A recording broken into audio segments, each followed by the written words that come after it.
তুলা ৰাশিৰ বন্ধু বান্ধৱীসকল ৩ মাৰ্চ ২০২৬ মঙলবাৰ চন্দ্ৰগ্ৰহণ আপোনাৰ জীৱনত ডাঙৰ পৰিৱৰ্তন আনিব পাৰে। এই গ্ৰহণে আপোনাৰ কেৰিয়াৰ, ধন, প্ৰেম আৰু মানসিক অৱস্থাত কেনেকুৱা প্ৰভাৱ পেলাব পাৰে, শুভ নে সাৱধান হ'ব লাগিব। আজিৰ ভিডিঅ'ত মই আপোনালোকক জনাম সম্পূৰ্ণ সত্য। সেই ভিডিঅ'টো শেষলৈকে চাই থাকক।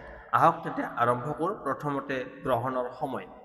গ্ৰহণৰ সময় আবেলি ৩:২০ আংশিক গ্ৰহণ আৰম্ভ হ'ব। ৩:৩৪ পূৰ্ণগ্ৰহণ আৰম্ভ হ'ব। ৫:৪ সৰ্বাধিক গ্ৰহণ হ'ব। ৫:৩৩ পূৰ্ণগ্ৰহণ শেষ হ'ব আৰু ৬:৪৭ আংশিক গ্ৰহণ শেষ হ'ব। অসমত সন্ধিয়া চন্দ্ৰ উদয় সময়ত গ্ৰহণৰ শেষ অংশ দেখা পাব। তুলা ৰাশিৰ ওপৰত প্ৰভাৱ কেনেকুৱা পৰিব? কেৰিয়াৰৰ ক্ষেত্ৰত এই সময়ত কেৰিয়াৰত অলপ প্ৰেছাৰ আহিব পাৰে। অফিচত ভুল বুজাবুজি বা সিদ্ধান্তত বিভ্ৰান্তি হ'ব পাৰে। গ্ৰহণৰ দিন ডাঙৰ সিদ্ধান্ত নল'ব। ধন সম্পত্তি হঠাৎ খৰচ বাঢ়িব পাৰে। ইনভেষ্ট বা ডাঙৰ লেনদেন গ্ৰহণৰ দিনত এৰাই চলা ভাল হ'ব। ৪ মাৰ্চৰ পিছত নতুন কাম আৰম্ভ কৰাটো ভাল হ'ব। প্ৰেম আৰু দাম্পত্য জীৱন সম্পৰ্কত অলপ সংবেদনশীলতা বৃদ্ধি পাব। সৰু কথাক লৈ তৰ্ক বিতৰ্ক নকৰিব। গ্ৰহণৰ পিছত সম্পৰ্ক পুনৰ মজবুত হ'ব। মানসিক অৱস্থা মন অলপ অস্থিৰ হ'ব পাৰে। অভাৰ থিংকিং এৰাই চলক। আপুনি বেছি চিন্তা নকৰিব, ধ্যান কৰক। কি নকৰিব? নতুন ব্যৱসায় আৰম্ভ নকৰিব। বিবাহ বা মাংগলিক কাম নকৰিব। ডাঙৰ ইনভেষ্ট নকৰিব। অযথা তৰ্ক বিতৰ্ক নকৰিব। কি কৰিব লাগে? গ্ৰহণ শেষ হোৱাৰ পিছত গা ধুব। ওম নমঃ শিৱায় এই মন্ত্ৰটো ১০৮ বাৰ জপ কৰিব। বগা ফুল দান কৰক। মানসিক শান্তিৰ বাবে ধ্যান কৰক। শুভ সময় কেতিয়া আহিব আপোনাৰ বাবে? ৪ মাৰ্চ ২০২৬ পৰা তুলা ৰাশিৰ বাবে পৰিস্থিতি লাহে লাহে উন্নত হ'বলৈ আৰম্ভ কৰিব। গ্ৰহণৰ পিছত ৩ দিন ধন আৰু কেৰিয়াৰৰ ক্ষেত্ৰত ইতিবাচক সংকেত দেখা পাব। তুলা ৰাশিৰ বন্ধু বান্ধৱীসকল, এতিয়া আহিছোঁ শিক্ষাৰ ক্ষেত্ৰত। তুলা ৰাশিৰ ছাত্ৰ ছাত্ৰীসকল ৩ মাৰ্চ ২০২৬ মঙলবাৰ চন্দ্ৰগ্ৰহণ আপোনাৰ পঢ়া শুনাত কেনেকুৱা প্ৰভাৱ পেলাব? মন অস্থিৰ হ'ব নে মনোযোগ বৃদ্ধি পাব? পৰীক্ষাৰ ফল ভাল হ'ব নে বাধা আহিব? আজিৰ ভিডিঅ'ত জানো সম্পূৰ্ণ শিক্ষা ৰাশিফল, সেয়ে শেষলৈকে চাই থাকিব। এই গ্ৰহণে আপোনাৰ মন আৰু চিন্তাধাৰাৰ প্ৰভাৱ পেলাব পাৰে। তুলা ৰাশি স্বভাৱতে চিন্তা বিবেচনা কৰি সিদ্ধান্ত লয়, কিন্তু গ্ৰহণৰ সময়ত অলপ বিভ্ৰান্তি বা দধৰ-মধৰ অৱস্থা আহিব পাৰে। বিশেষকৈ ২ৰ পৰা ৩ দিন আগৰ পিছত মন অলপমান একাগ্ৰ নোহোৱা অনুভৱ কৰিব পাৰে। লিখা পঢ়াৰ ক্ষেত্ৰত মনোযোগ কমি যাব পাৰে। সৰু সৰু বিষয়তো মন বিক্ষিপ্ত হ'ব পাৰে। তাৰিখ অনুসৰি শিক্ষা ১ৰ পৰা ৩ মাৰ্চ গ্ৰহণৰ আগমুহূৰ্ত মন অস্থিৰ হ'ব। ৰিভিজন কৰক আৰু নতুন অধ্যায় আৰম্ভ নকৰাই ভাল হ'ব। পুৰণি যিবিলাক জানে সেইবিলাকে নতুনকৈ আৰম্ভ কৰক। নতুন শিক্ষা ল'ব নালাগে। ৩ মাৰ্চ গ্ৰহণৰ দিন। গুৰুত্বপূৰ্ণ পৰীক্ষা থাকিলে শান্ত থাকিব। অতি চিন্তা নকৰিব। আত্মবিশ্বাসী সফলতাৰ চাবিকাঠি। ৪ পৰা ১০ মাৰ্চ এই সময়ত মন লাহে লাহে স্থিৰ হ'ব। নতুন বিষয় আৰম্ভ কৰাৰ বাবে ভাল সময়। প্ৰতিযোগিতামূলক পৰীক্ষা যেনে যিসকল চৰকাৰী চাকৰি, বেংক, SSC, APSC আদি পৰীক্ষাৰ বাবে প্ৰস্তুতি লৈ আছে, গ্ৰহণৰ আগতে ৰিভিজন বেছি কৰক। গ্ৰহণৰ পিছত মক টেষ্ট আৰম্ভ কৰিব। টাইম মেনেজমেণ্টত গুৰুত্ব দিয়ক। ছ'চিয়েল মিডিয়া ব্যৱহাৰ কম কৰক। সাম্ভাৱ্য বাধা আপুনি অভাৰ থিংকিং কৰিব।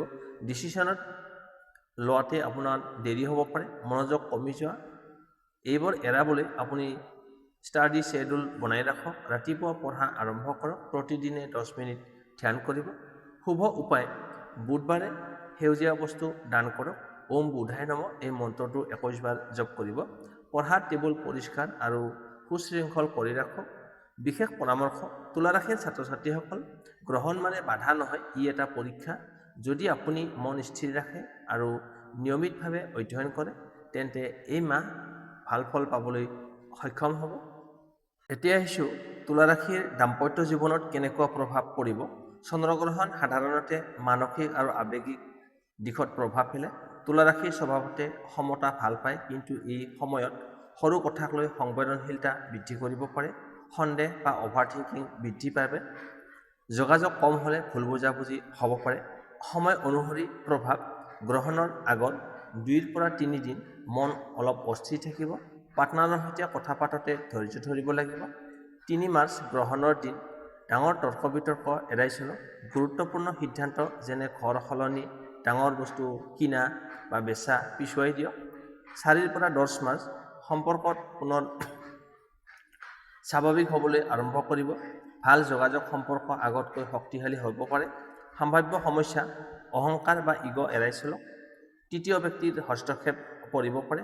ধন বিষয়ত তৰ্ক বিতৰ্ক হ'ব পাৰে। সম্পৰ্কত মজবুত কৰাৰ উপায়: একেলগে সময় কটাওক, সৰু ছাৰপ্ৰাইজ বা উপহাৰ দিয়ক, একেলগে প্ৰাৰ্থনা বা ধ্যান কৰক। শুক্ৰবাৰে বগা বা গোলাপী ৰং ব্যৱহাৰ কৰক। শুভ সংকেত: যদি আপুনি ধৈৰ্য আৰু বুজাবুজিৰে আগবাঢ়ে, এই গ্ৰহণে আপোনাৰ দাম্পত্য জীৱনত নতুন আৰম্ভণি আনিব পাৰে। কিছুমান তুলা ৰাশিৰ দাম্পত্য জীৱনত এই সময়ত পুৰণি ভুল বুজাবুজি শেষ হোৱাৰো যোগ আছে। বিশেষ পৰামৰ্শ: তুলা ৰাশিৰ বন্ধু বান্ধৱীসকল, গ্ৰহণ মানে ভাঙন নহয়, ই এটা পৰীক্ষা। যদি আপুনি বিশ্বাস আৰু মৰম বজাই ৰাখে, তেন্তে সম্পৰ্ক আগতকৈ শক্তিশালী হ'ব। যদি আপুনি নিজৰ দাম্পত্য জীৱন সুখী আৰু স্থিৰ কৰিব বিচাৰে, কমেণ্টত লিখক আমাৰ সম্পৰ্ক মজবুত। এতিয়া আহিছোঁ টকা পইচাৰ ক্ষেত্ৰ। চন্দ্ৰগ্ৰহণ সাধাৰণতে মানসিক সিদ্ধান্তত প্ৰভাৱ পেলায় আৰু তুলা ৰাশিৰ সিদ্ধান্ত লোৱাৰ আগতে বেছি ভাবি থাকে। এই সময়ত হঠাৎ খৰচ আহিব পাৰে, ভুল ইনভেষ্টৰ সম্ভাৱনা থাকিব পাৰে, ধন লৈ চিন্তা বৃদ্ধি পাব পাৰে, কিন্তু সজাগ থাকিলে ডাঙৰ ক্ষতি এৰাব পাৰিব। সময় অনুসাৰে ধনৰ গতি: 1 পৰা 3 মাৰ্চ গ্ৰহণৰ আগমুহূৰ্ত ডাঙৰ লেনদেন এৰাই চলক। ধন ধাৰে দিয়াৰ ক্ষেত্ৰত সতৰ্ক থাকক। 3 মাৰ্চ গ্ৰহণৰ দিন নতুন ইনভেষ্ট, শ্বেয়াৰ বজাৰ, ডাঙৰ বস্তু কিনা-কাটা নকৰাই ভাল হ'ব। এই দিনটোত শান্ত থাকি পৰিকল্পনা কৰক। 4 পৰা 10 মাৰ্চ লাহে লাহে আৰ্থিক অৱস্থা স্থিৰ হ'ব। পুৰণি পাবলগীয়া টকা উভতাই পোৱাৰ সম্ভাৱনা আছে। সম্পত্তি আৰু ইনভেষ্টৰ ক্ষেত্ৰত ঘৰ, মাটি কিনাৰ সিদ্ধান্ত গ্ৰহণৰ দিন এৰাই চলক। গাড়ী কিনাৰ ক্ষেত্ৰত 4 মাৰ্চৰ পিছত সময় ভাল হ'ব। শ্বেয়াৰ বজাৰ বা মিউচুৱেল ফাণ্ডছ ইনভেষ্ট কৰিলে অভিজ্ঞ লোকৰ পৰামৰ্শ লওক। সম্ভাৱ্য সমস্যা: ইমোশ্যনেল ডিচিশ্যন লৈ টকা খৰচ কৰা, বন্ধুৰ কথাত অন্ধবিশ্বাস কৰা, অপ্ৰয়োজনীয় অনলাইন শ্বপিং। আৰ্থিক পৰিস্থিতি উন্নতি কৰাৰ উপায়: শুক্ৰবাৰে বগা বস্তু দান কৰক, মা লক্ষ্মীৰ নাম স্মৰণ কৰক, খৰচৰ বাজেট বনাই ৰাখক আৰু টকা সঞ্চয়ৰ অভ্যাস গঢ়ি তোলক। বিশেষ পৰামৰ্শ: তুলা ৰাশি, এই গ্ৰহণ আপোনাক সাৱধান হ'বলৈ সংকেত দিছে। যদি আপুনি ধৈৰ্য আৰু পৰিকল্পনাৰে আগবাঢ়ে, তেন্তে এই সময়ৰ পিছতেই আৰ্থিক উন্নতি দুৱাৰ মুকলি হ'ব। তুলা ৰাশি, যদি আপুনি বিশ্বাস কৰে যে আপোনাৰ আৰ্থিক অৱস্থা উন্নত হ'ব, কমেণ্টত লিখক ধন আগমন হ'ব। ভিডিঅ'টো লাইক, শ্বেয়াৰ আৰু ছাবস্ক্ৰাইব কৰক। আগন্তুক গ্ৰহণ আৰু ৰাশিফল আপডেটৰ লগতে পাই থাকিব।